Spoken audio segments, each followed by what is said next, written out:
Now, this is a fairly top-level presentation to talk about the 7 steps that we would normally go through for a client. So we've entitled it "Marketing Your Business in 7 Days," but it might take 7 weeks or 7 months, depending upon the intensity of the program. So our first slide. One thing we recommend you do is to really define your business and where it fits in the marketplace. A key issue is, who are you? Who do you represent to your clients? Who do you represent to your prospective clients? Define the marketplace in terms of the dynamics, the competitive set. So it's really important to understand who you are. If the founder of Revlon said, "We don't sell cosmetics, we sell hope," so he was basing his philosophy on I guess, an emotional slash psychological format versus actual physical cosmetic thing, David. Yeah. So really important to define who you are. That's you as a business owner, but also you as a business in the marketplace. What do you do? What do you offer to customers they should deal with you versus the competitor next door? What's unique about your proposition? Is it a fabrication process? Is it a intellectual property piece? What do you do that is different from your competitors? And I think, David, you mentioned that in a lot of your seminars as well. Yeah.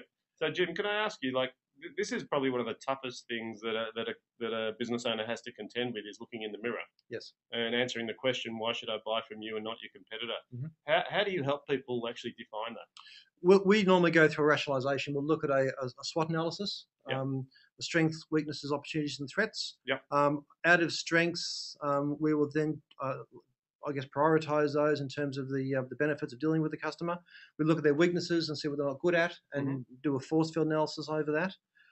Then we go through a rational and emotional rationalization. So what's the emotional thing you do for your clients, and what's the rational thing you do for your clients? Right. And that can often come out and become the platform for communication. Sure, because I suppose with most people buying on emotion and not logic, we really need to understand what is the emotional journey. Exactly right. That they're taking a client through. Yeah. Okay, excellent. Oh, by the way, if anyone's got questions along the way, the best way to get them through is there's a little questions tab on the right-hand side, or there's a chat window. If you start typing questions in at any time, we'll look at those as we're going through the presentation, and we'll attempt to answer those if we can. No problem. And I think it's also important to understand you can't help everybody.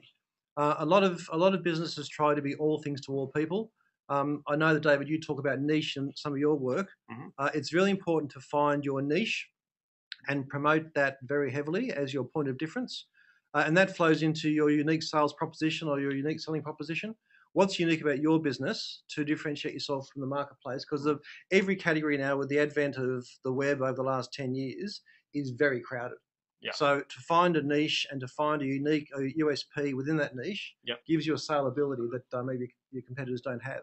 Yeah. So I guess the first step is really to define your business and what's different about it.